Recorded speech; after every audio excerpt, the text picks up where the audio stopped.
Hi, everybody. I hope you're working hard today.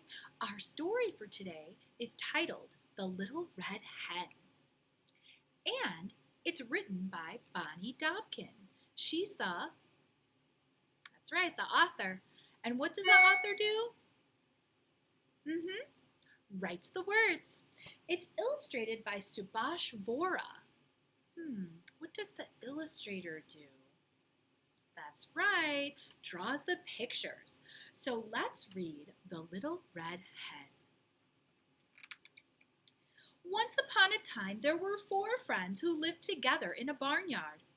A dog, a goose, a cat, and a little red hen. They're good friends. The dog was a lively pup who liked to play all day. "After all," he said, "who will chase balls and do tricks if I don't?" The cat was a handsome animal who liked to groom himself. "After all," he said, "who will take care of my good looks if I don't?" The goose was a talkative bird who liked to gossip. "After all," she said, "who will share the news of the day if I don't?" And the little red hen, she just liked to figure out what needed doing and do it. There they are. They all do something, don't they? One day, the 4 friends decided to move together to a cozy cottage near the river. They were very happy there. The dog played all day in the big front yard. The goose waddled to the farmyard each morning and always came back with a new story to share. The cat washed himself on a sunny windowsill. And the little red hen? She cleaned the house, worked in the garden, cooked the food, and did whatever else needed doing. Someone here in this group is a very hard worker. Who do you think that is? One afternoon, the little red hen swept out the shed and found a bag of wheat seeds. Excited, she brought the bag to the cottage. "Look what I found," she said. "Who will help me plant these seeds so that we can have wheat to bake some bread?" "Not I," said the dog. "I have to play with a stick today." "Not I," said the cat. "I have to groom my fur today." "Not I," said the goose. "I have to talk to the cow today. She has news about the goat." "All right," said the little red hen. "Then I'll plant the seeds myself." And she did. Look how hard she's working. She hoed the ground and planted the seeds, watered them well, and pulled the weeds. Soon a fine patch of wheat was growing tall in the sunlight. "The wheat is ready for harvest," said the little red hen. "Who will help me harvest it?" "Not I," said the dog. "I have to bury my bone today." "Not I," said the cat. "I have to smooth my whiskers today." "Not I," said the goose. "I have to visit the pig today. He says there's a scandal with the sheep." "All right," said the little red hen.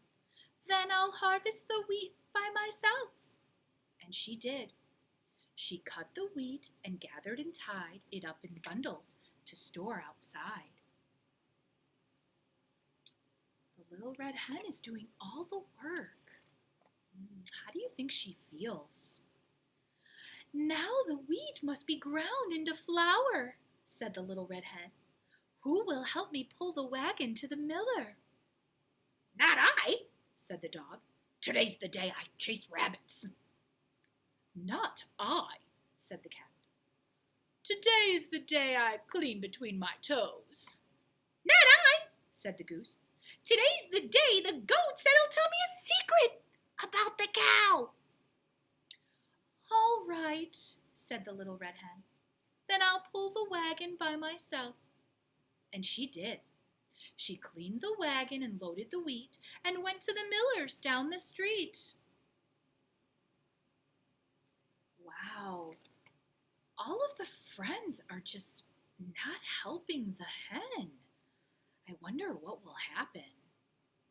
The next morning, the little red hen was ready to bake. "Who will help me make the dough?" she asked.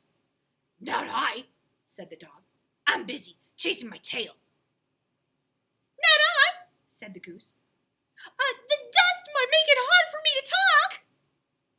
"Not I," said the cat. "The flour would muss my fur." "All right," sighed the little red hen. "Then I'll make the dough myself." And she did. She gathered up eggs, milk, yeast, and flour, and mixed and kneaded for nearly an hour. Oh, that is hard work to bake bread. I bet it will be delicious.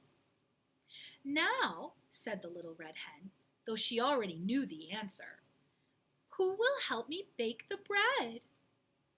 "Not I," said the dog. It's time for me to take a nap." "Not I," said the cat. "I really must get my beauty sleep." "Not I," said the goose. "I absolutely must rest my voice." "All right," said the little red hen. "Then I'll bake the bread myself." And she did. She built the fire, a difficult chore, and slid the pan through the oven door. She cleaned the mess that the baking had made, and finally she went to rest in the shade. She did a lot of work. As the afternoon wore on, the wonderful aroma of baking bread drifted through the cottage. Oh, that's a good question. What does aroma mean? Think about that. The aroma of the baking bread. It means the smell. It tickled the noses of the napping dog, the sleeping cat, and the resting goose. They sniffed.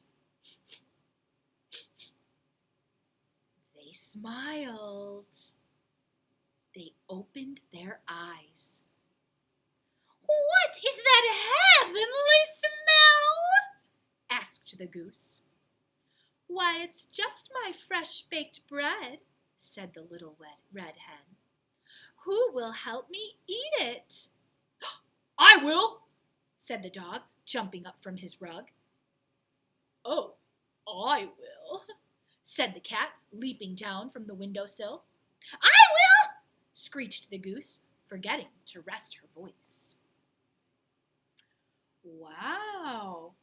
Did they ever say that they would help before? No, they always said, "Not I." "Oh, you will help me?" asked the little red hen. "But you let me do everything else. I hoed the ground and planted the seeds and watered them well and pulled the weeds. I cut the wheat and gathered and tied it up in bundles and stacked it outside. I cleaned the wagon and loaded the wheat and went to the miller's down the street. I gathered up eggs, milk, yeast, and flour and mixed and kneaded for over an hour.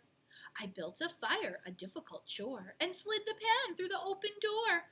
I cleaned the mess that baking had made, and then, only then, did I rest in the shade. So do you know what? I think I'm going to eat this bread all by myself." And she did.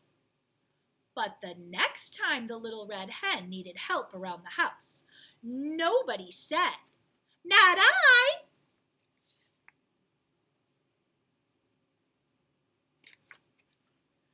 I hope you liked the little red hen.